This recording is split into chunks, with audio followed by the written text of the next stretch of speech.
The Christina Grimmie murder and the Purge Nightclub mass shooting have one primary thing in common.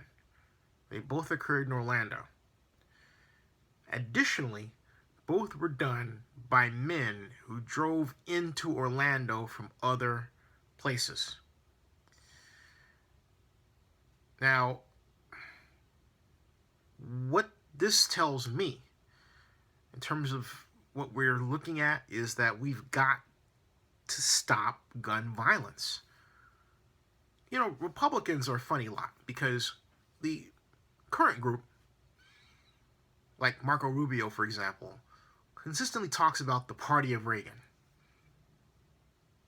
Speaker Ryan has said that. Speaker Paul Ryan talks about the party of Reagan. Ronald Reagan signed legislation banning assault weapons. I will repeat that.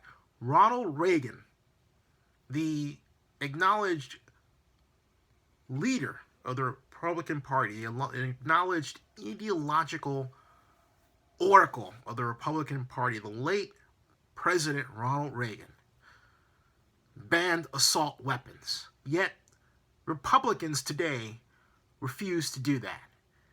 At a time when we have had more mass shootings within a small period of time, the last 5 years, than ever in the history of this country.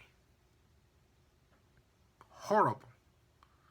We have got to muster up the moral courage to ban assault weapons and curb gun violence. President Clinton had the right idea with a 1994 act banning assault weapons.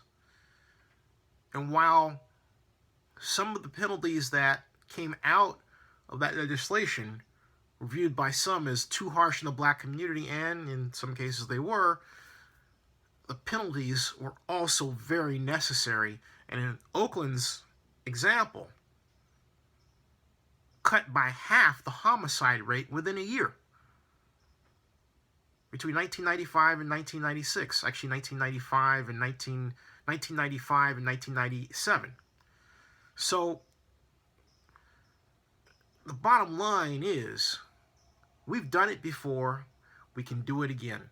We need to ban assault weapons. We need to get gun violence pushed way down. And we also need to pray for Orlando.